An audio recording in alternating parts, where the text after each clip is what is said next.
우리 본문 같이 읽겠습니다. 사도행전 9장 19절부터 31절까지 번갈아 읽겠습니다.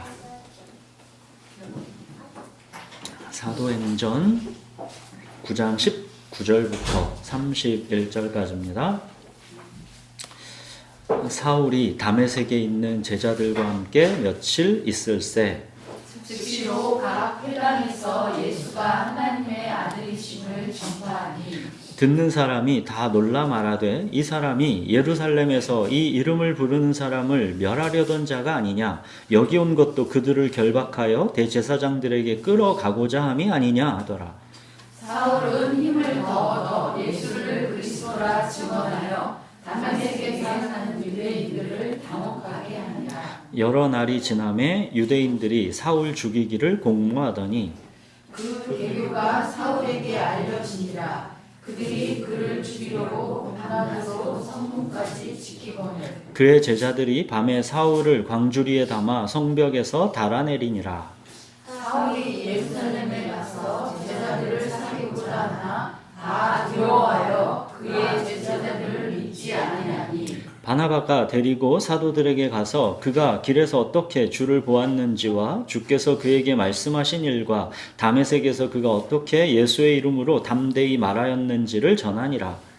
사울이 제자들과 함께 있어 예루살렘에 출입하며 또 주 예수의 이름으로 담대히 말하고 헬라파 유대인들과 함께 말하며 변론하니 그 사람들이 죽이려고 힘쓰거늘 형제들이 알고 가이사라로 데리고 내려가서 다소로 보내니라. 그리하여 온 유대와 갈릴리와 사마리아 교회가 평안하여 든든히 서가고 주를 경외함과 성령의 위로로 진행하여 수가 많아지니라. 사울이 이 부활하신 예수님을 만난 충격 때문에 사흘간 눈이 멀었다가 이제 눈에서 비늘 같은 것이 벗어져서 이제 다시 보게 되었고 성령으로 충만해졌습니다. 그렇게 사울이 다시 보게 되자 20절 사울이 즉시로 한 일이 무엇입니까? 예수가 하나님의 아들이심을 전파하니 사울의 눈에서 비늘 같은 것이 벗어져서 다시 보게 되었더니 십자가에 달리신 그 예수가 하나님의 아들이시다라는 것, 오직 이 한 가지에 사로잡히게 된 것입니다. 여러분, 기독교는 내 삶에서 여러 가지 중요한 것들이 있는데 그 중에 하나가 이 종교로서의 기독교가 나한테 하나가 있는 것, 이게 될 수가 없습니다. 십자가에 달리신 그 예수가 하나님의 아들이시다라는 이 충격적인 진리에 내 모든 삶이 사로잡히게 되는 것, 이게 기독교입니다. 즉시로 사울이 이 삶이 변했다 그러죠. 다시 보게 된 자, 사울의 삶은 즉시로 변했습니다.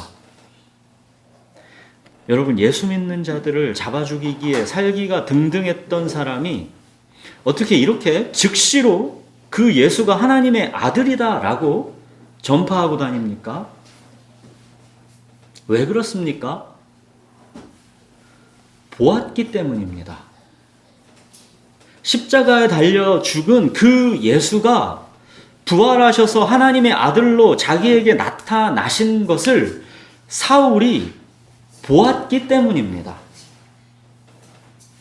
이것은 사흘 동안 눈이 멀 만큼 너무나도 충격적인 그런 놀라운 일이었던 것이죠. 나무에 달려 저주받아 죽었던 그 예수가 살아계시는 것입니다. 그 예수가 하나님의 아들이셨습니다. 그가 찔림은 우리의 허물 때문이요 그가 상함은 우리의 죄악 때문이라. 여호와께서는 우리 모두의 죄악을 그에게 담당시키셨도다. 이사야 53장에서 말씀하시는 이 그가 바로 십자가에 못 박히신 예수님이셨던 겁니다. 그 예수가 부활하셨습니다. 그 예수가 하나님의 아들이셨습니다. 십자가에 달리신 그 예수가 하나님의 아들이시다라는 이것은 곧 나는 이제 자유하다는 결론입니다. 예수께서 나를 대신해 죽으셨기 때문에 결코 그 무엇도 나를 정죄할 수 없으며 하나님의 사랑에서 그 무엇도 나를 끊을 수 없다는 결론입니다. 예수께서 나의 주님이시고 나는 이제 사나 죽으나 주의 것이다 라는 결론입니다. 사울은 그래서 십자가에 달리신 그 예수가 하나님의 아들이시다 라는 이 복음을 즉시로 전파하지 않을 수가 없었던 것입니다.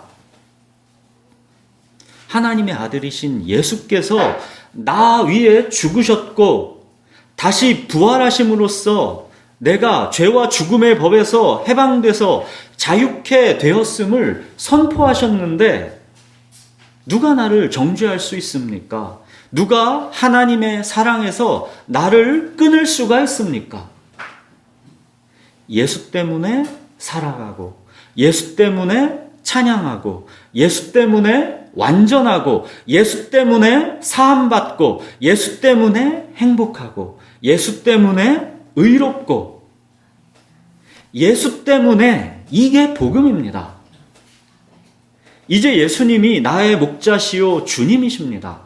전능하신 주님께서 역동적 주권으로 내 모든 삶을 책임지시고 돌보시며 하나님의 목적대로 이루어 가십니다.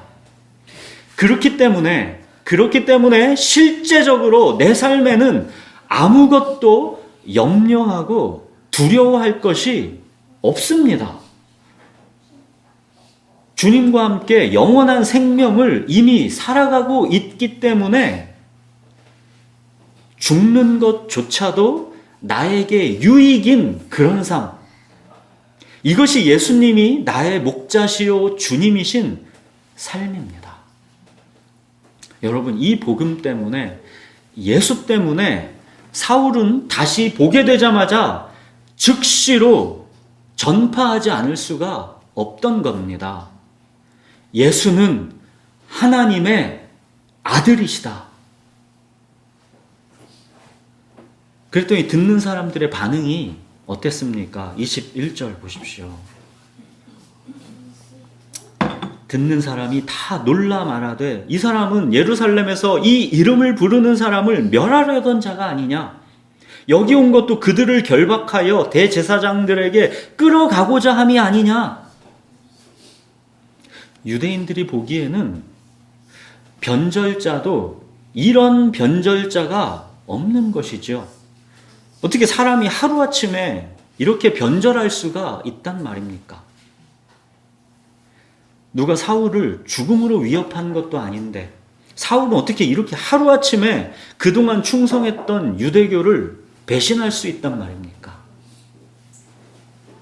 예수 때문에이지요. 예수가 십자가에 달려 죽으신 거를 두 눈으로 똑똑히 보았는데, 그가 십자가에 죽은 걸 내가 보았는데, 그 예수가 부활하셔서 하나님의 아들로 보좌 우편에 계십니다. 이걸 보았는데 어떻게 변하지 않을 수 있습니까? 사울의 변화는 너무도 당연한 것이죠. 사랑하는 여러분, 십자가에 달리신 그 예수가 하나님의 아들이시다라는 것을 내가 보고 믿을 수 있게 해주는 것이 말씀입니다. 우리가 구약 이야기를 그렇게 오랜 시간 해왔고 누가복음을 그렇게 오랜 시간 이 성경 말씀을 쭉 갔죠. 이게 다 뭡니까? 십자가에 달리신 그 예수가 하나님의 아들이시다. 그 한 가지가 이 말씀에 담겨 있는 것입니다. 성령께서 말씀을 통해 믿게 해주시는 것입니다. 그래서 말씀은 뭐랍니까? 믿음이 말씀에서 난다 하는 것입니다. 사울에게 직접 나타나셔서 보여주셨던 그 예수님은 오늘도 우리에게 여전히 말씀으로 당신을 나타내시는 것입니다. 예수님은 성육신하신 말씀입니다. 예수님이 말씀입니다. 말씀이 그렇게 성육신하여 우리에게 오시는 것입니다. 자, 사람들이 다 놀라고 당혹했지만 22절 뭐랍니까? 사울은 뭐래요? 힘을 더 얻어 예수를 그리스도라고 증언하였습니다. 사울은 눈이 멀었다가 다시 보게 이제 되었더니 예수 말고는 다른 뵈는 게 없는 것입니다. 사울이 그러지 않습니까? 나는 예수 그리스도와 그가 십자가에 못 박히신 것 외에는 아무것도 알지 아니하기로 작정하였다. 예수 말고는 다른 뵈는 게 없다는 겁니다. 사울은 이제 사나 죽으나 주의 것입니다. 사울은 예수께서 십자가에 못 박혀 죽으실 때 자기도 그때 죽은 것이고 예수께서 부활하실 때 자기도 그때 새로운 피조물, 영원한 생명으로 부활한 것입니다. 이제는 내가 사는 것 아니요 내 안에 그리스도께서 사시는 것이라. 다시 보게 된 자 사울의 삶은 이제 오직 한 가지 전파하고 증언하기에 힘쓰는 삶입니다. 십자가에 달리신 그 예수가 하나님의 아들이시라는 것. 이 한 가지만이 다시 보게 된 자 사울의 이 모든 삶을 사로잡았던 것입니다. 사랑하는 여러분, 십자가에 달리신 그 예수가 하나님의 아들이시다라는 것, 이 한 가지에 사로잡히면 우리의 삶은 그 어떤 것에도 매여서 종노릇하지 않게 됩니다.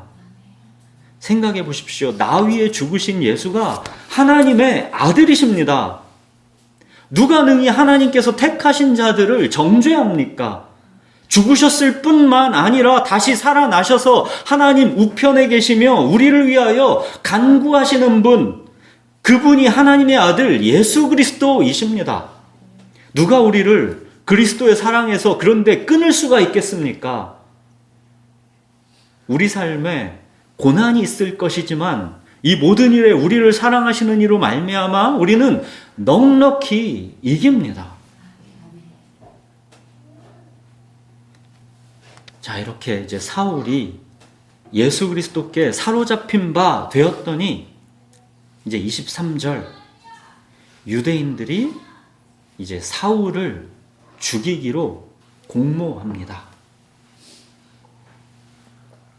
예전에 사울이 그리스도인들을 죽이기에 혈안이 되어 있었는데 이번에는 거꾸로 유대인들이 이제 사울을 죽이기에 혈안이 되어 있는 겁니다.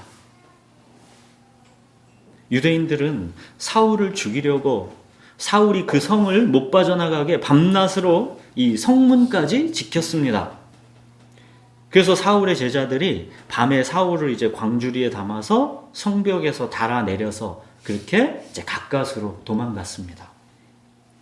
자, 보시는 것처럼 다시 보게 된 자 사울의 삶이 만만치가 않습니다.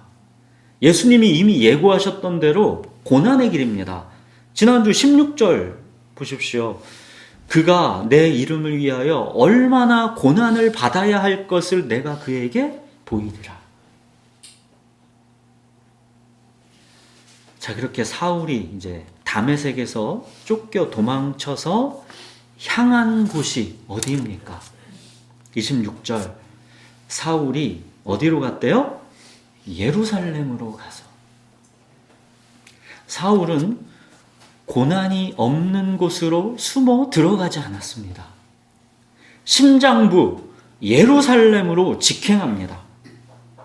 호랑이를 잡으려면 호랑이 굴로 들어가야 한다는 것, 이게 평소 사울의 기질이죠. 사울은 십자가에 달리신 그 예수가 하나님의 아들이시다라는 이 복음을 유대인의 심장부인 예루살렘에서 전파하고 싶었던 것입니다. 사울이 자기 동족 유대인들을 얼마나 사랑했는지 로마서에서 잘 기록되어 있죠. 그는 로마서에서 자기에게는 큰 근심과 마음에 그치지 않는 고통이 있다고 하죠. 그는 자기 동족 유대인들이 예수 그리스도를 믿고 구원받을 수만 있다면 자기는 저주를 받아서 그리스도에게서 끊어질지라도 달게 받겠다 그럽니다. 그만큼 사울은 유대인들을 사랑했습니다. 그러니 사울이 얼마나 이스라엘의 심장부 이 예루살렘에서 당신들이 보았던 십자가에 달렸던 그 예수, 당신들이 보았지 않습니까? 십자가에 달렸던 그 예수, 그 예수가 하나님의 아들이십니다. 이렇게 전파하고 싶었던 것이죠. 그리고 또 사울은 예루살렘에 있는 이 베드로를 비롯한 예수님의 제자들, 즉 이 주류에 합류해서 이 본격적으로 전도 사역을 확장시키고 싶었을 겁니다. 자, 그러나 그게 사울의 생각처럼 이게 되지를 않았습니다. 26절 보시면 예루살렘의 이제 제자들, 뭐 베드로, 요한 이런 제자들이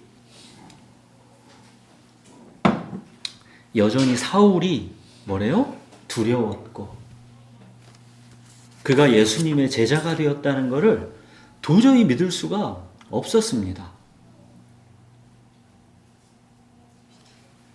이때 예루살렘의 제자들, 베드로, 요한 이런 제자들이랑 사울을 서로 연결시켜주는 다리가 되었던 사람, 그게 27절에 나오죠. 누구? 바나바입니다. 이 바나바는 이 사도행전 이 앞서서 이미 한번 소개된 적이 잠깐 있었죠. 이 사울의 이제 동력자로 등장할 사람이기 때문에 이 사도행전의 저자 누가가 이 앞서서 4장에서 이 바나바를 잠깐 등장시켰던 겁니다. 4장 36절 37절 보십시오.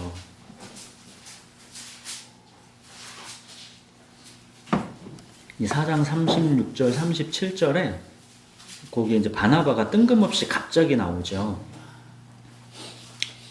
제가 읽겠습니다. 구브로에서 난 레위족 사람이 있으니 이름은 요셉이라 사도들이 일컬어 바나바라 번역하면 위로의 아들이라 하니 그가 밭이 있음에 팔아 그 값을 가지고 사도들의 발 앞에 두니라. 이때 그냥 잠깐 바나바가 스쳐갔죠. 이 바나바는 부자였는데 그가 가진 이 밭을 팔아서 그 값을 이제 사도들의 발 앞에 두어서 사도들이 이 교회 각 사람의 필요에 따라 나눠줄 수 있도록 했던 사람입니다. 그래서 이제 교회에 가난한 사람이 없었다 그러죠. 이 바나바는 별명이고 이 본명은 요셉이다 그러죠. 사도들이 이제 그에게 바나바라는 별명을 붙여준 거죠. 바나바 뜻이 위로의 아들입니다. 그러니까 바나바는 마음이 넓고 따뜻한 사람, 관대하게 자기 소유를 팔아서 베푸는 사람, 공동체의 위로가 되었던 그런 사람입니다. 교회 공동체도 또 사도들도 바나바로 인해서 많은 위로를 받았던 겁니다. 그래서 위로의 아들이다 이렇게 별명까지 지어준 거죠. 그런 바나바였기 때문에 바나바가 사울을 제자들과 사귈 수 있도록 다리를 놓아주니까 제자들도 이제 그때서야 비로소 이제 사울에 대한 두려움을 걷어내고 사울의 회심을 믿을 수가 있었던 겁니다. 27절 보시면 9장 바나바가 데리고 사도들에게 가서 그가 길에서 어떻게 주를 보았는지와 주께서 그에게 말씀하신 일과 다메섹에서 그가 어떻게 예수의 이름으로 담대히 말하였는지를 전하니라. 그러니까 바나바가 다리를 놔주니까 믿어진 거죠. 위로의 사람 바나바가 없이는 박해자요 폭행자였던 사울은 하나님의 사역에 참여할 수가 없었을 겁니다. 나중에 이제 우리가 또 보면 알게 되는데, 이제 사울이 고향 땅에서 10년간 이 하나님의 사람으로 준비되고 있을 때, 이제 그를 이방 선교의 전진 기지인 이 안디옥 교회로 이 사울을 초청해서 본격적으로 이 이방 선교의 문을 열 수 있도록 도와주는 사람이 그 당시 이제 안디옥 교회의 목사가 되는 바나바입니다. 여러분, 사울을 위해 이 위로의 사람 바나바를 준비시켜 두신 하나님의 역동적 주권을 보십시오. 제자들은 제자의 일을 합니다.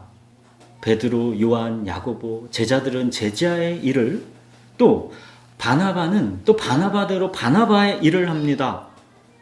사울은 또 사울의 일을 합니다. 이렇게 각각 하고 있지만 마치 오케스트라 지휘자처럼 하나님께서 역동적 주권으로 이 모든 일들을 조화롭게 이루어 가시는 겁니다. 28절, 사울이 예루살렘의 제자들과 이제 함께 있으면서 교제합니다. 갈라디아서에서 보면 사울이 이제 다메섹에서 부활하신 예수님 그렇게 만나서 회심한 다음에 지금 이렇게 예루살렘으로 들어오는 이게 3년이 지난 후다 그럽니다. 예루살렘에서 여기서 또 머무는 기간이 이제 15일이다 그럽니다. 이게 갈라디아서에서 나오죠. 우리는 이렇게 사도행전 쭉 읽다 보면 엊그제 사울이 다메섹에서 회심해서 예수님 만난 다음에 예루살렘에 막 바로 온 것 같지만 뭐라고요? 사울이 부활하신 예수님을 만난 지가 벌써 3년이 지난 겁니다. 그리고 15일간 사울이 이제 예루살렘에 머물면서 베드로와 지금 이제 교제를 하는 겁니다. 여러분, 15일간 예루살렘에서 사울이 베드로와 무슨 얘기를 나누었겠습니까? 사울이 부활하신 예수님은 보았지만 예수님이 이 땅에 계시면서, 그죠? 제자들과 3년 반을 함께 하시면서 그때 지냈던 시간들, 그때 무슨 일들이 있었는가를 사울은 모르죠. 지금 우리들에게는 예수님의 행적을 기록한 이 복음서가 있지만 사울에게는 없잖아요. 사울은 예수님이 이 땅에 계시면서 행하셨던 많은 일들을 베드로에게 흥미진진하게 들었을 겁니다. 예수님이 제자들을 부르셨던 이야기, 깊은 곳에 그물을 내리라 했더니 막 이만큼 잡히고 그물이 찢어졌어. 막 베드로가 그랬겠지요. 오병이어 기적, 또 막 무리를 걷던 그런 기적, 이 수많은 기적들을 베드로에게서 또 들었겠지요. 또 변화산 위에서 하나님의 음성이 들렸던 그것도 들었겠지요. 또 예수님이 잡히던 그 밤에 제자들이 두려워서 배신했던 이야기, 근데 예수님이 부활하셨던 것, 그리고 나서 약속대로 성령이 강림하신 것, 이런 걸 사울이 제자들과 함께 있으면서 들었던 것이죠. 사울은 그렇게 이제 예수님의 행적을 이렇게 흥미진진하고 기쁘게 듣는 중에도 이제 틈만 나면 또 나가서 예루살렘의 유대인들, 한때 동지였던, 자기 동지였던 그들을 만나서 예수 그리스도를 전파했습니다. 29절 보십시오. 또 주 예수의 이름으로 담대히 말하고 헬라파 유대인들과 함께 말하며 변론하니 그 사람들이 죽이려고 힘쓰거늘. 다소 사람인, 사울의 고향이 다소잖아요. 다소 사람인 사울도 헬라파 유대인이죠. 거기가 헬라 지역이니까. 헬라파 유대인들이 같은 헬라파 유대인이었던 스데반을 죽였었죠. 사울이 거기에 주동자였고, 이번에는 또 헬라파 유대인들이 한때 자기 동지였던 사울을 또 지금 죽이려고 하는 겁니다. 스데반을 죽였듯이. 원래 완전 반대파의 적보다도 내부 변절자가 더 싫은 법이죠. 헬라파 유대인들은 변절자인 사울을 죽이려고 혈안이 되어 있는 겁니다. 자, 그런데 30절 보십시오. 형제들이. 사울에게는 이제 이 고난의 길을 함께 가고 서로 돌봐주는 형제들이 있습니다. 새로운 믿음의 공동체가 사울에게 있는 겁니다. 형제들이 사울을 죽임당하지 않도록 안전하게 보호하고 동행해가지고 사울을 그의 고향인 다소로 보냈습니다. 사울은 예루살렘에서의 전도사역에는 열매가 없이 실패하고 고향으로 어찌 보면 쫓겨나다시피 한 것이죠. 이스라엘의 심장부인 예루살렘에서 일하고 싶었던 사울의 꿈은 어찌 보면 실패한 것이죠. 이렇게 사울이 예루살렘에서 실패해서 떠나고 나니까 그 결과가 31절입니다. 31절. 그리하여 온 유대와 갈릴리와 사마리아 교회가 평안하여 든든히 서가고 주를 경외함과 성령의 위로로 진행하여 수가 더 많아지니라. 사울이 실패해서 쫓겨났더니 31절에 그리하여 해놓고 나오는 말들이 뭐래요? 이 교회가 평안하고 든든히 서가고 사람의 수가 많아졌다 그러죠. 사울이 멀리 고향 다소 이방 땅으로 그렇게 가고 나니까 이제 이스라엘의 온 지역입니다. 남부 지역의 유대, 이 북부의 갈릴리, 이 가운데 중부의 사마리아, 이 이스라엘의 온 지역, 이 온 지역의 교회가 평안하고 든든히 서가고 믿는 자의 수가 더 많아졌답니다. 이게 하나님의 계획, 하나님의 큰 그림을 말하는 것입니다. 하나님이 사울을 택한 나의 그릇이다 하셨을 때 하나님은 사울이라는 이 그릇을 어디다 쓰시겠다고 하셨습니까? 15절 보십시오. 이 사람은 내 이름을 이방인과 임금들과 이스라엘 자손들에게 전하기 위하여 택한 나의 그릇이다. 하나님은 사울을 이스라엘 땅이 아니라 이방 땅에 이제 이방인과 임금들과 또 이방 땅으로 흩어져 있는 이스라엘 자손들에게 보내신다는 겁니다. 하나님은 사울이라는 그릇을 예루살렘에 쓰시려는 게 아니라 이 헬라 문화권에 쓰시겠다라는 겁니다. 헬라 문화권, 오늘날로는 뭐 영어 문화권이죠.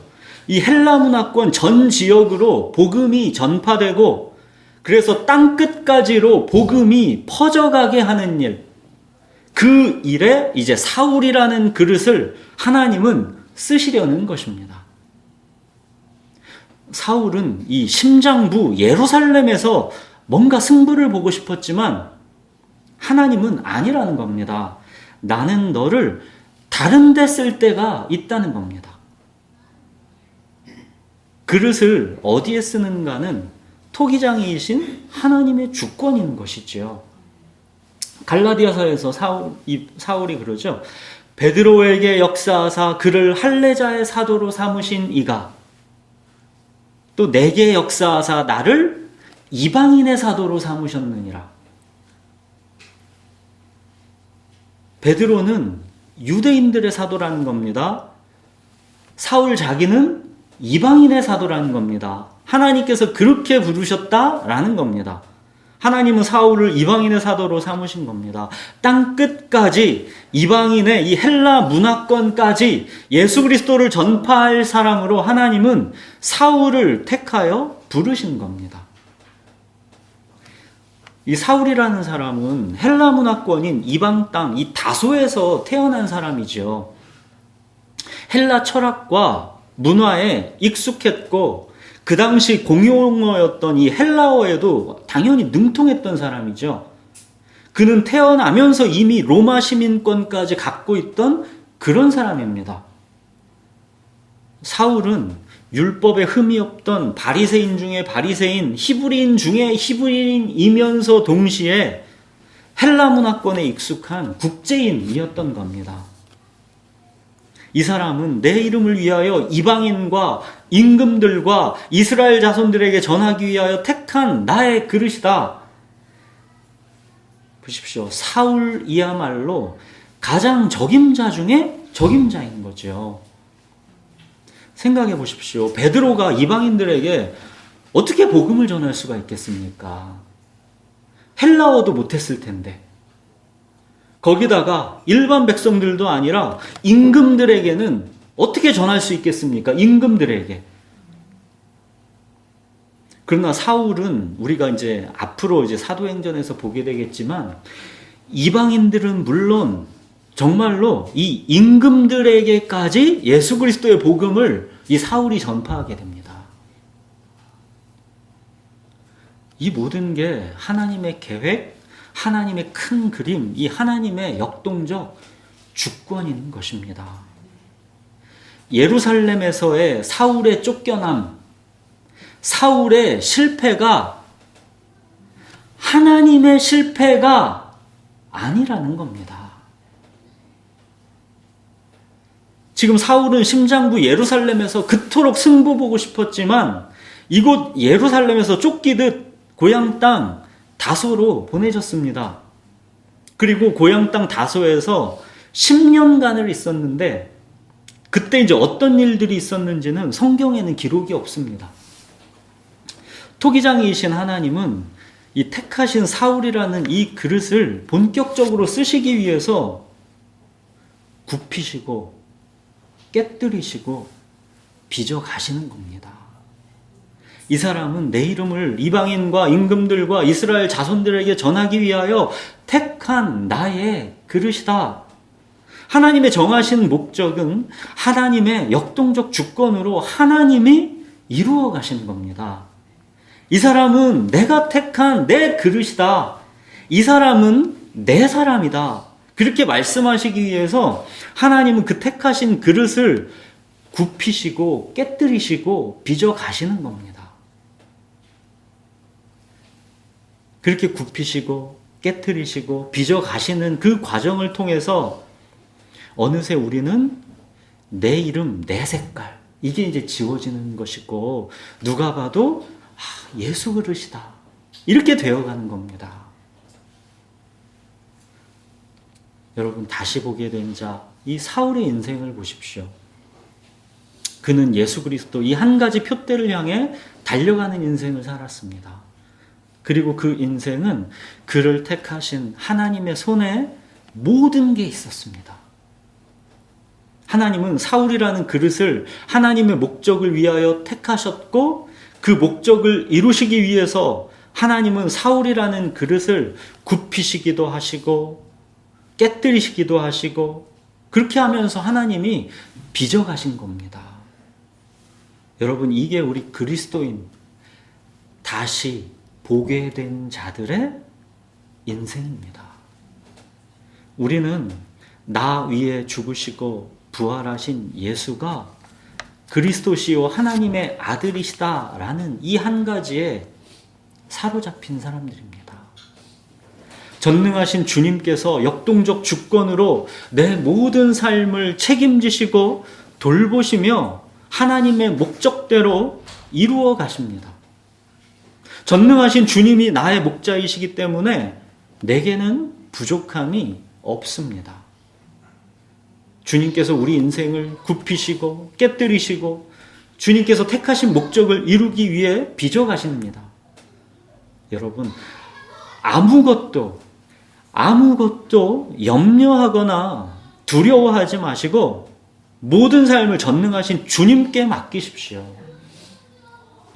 사울이 예루살렘에서 쫓겨난 것이 하나님의 실패가 아닌 것처럼 우리의 지금 오늘의 실패처럼 보이는 게 하나님의 실패가 아닙니다.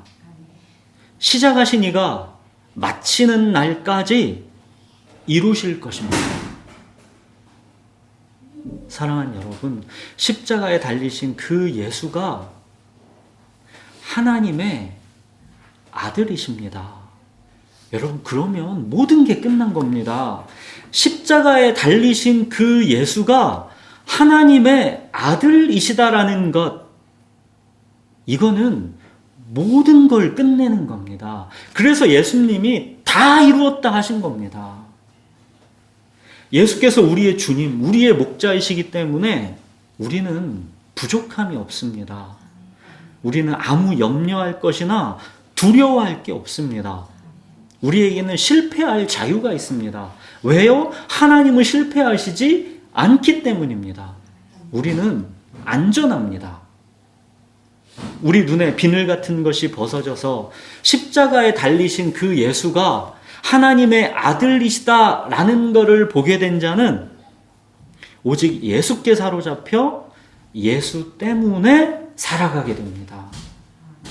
그리고 그 인생은 시작하신 주님께서 역동적 주권으로 굽히시고 깨뜨리시며 예수 그릇으로 빚어가실 겁니다.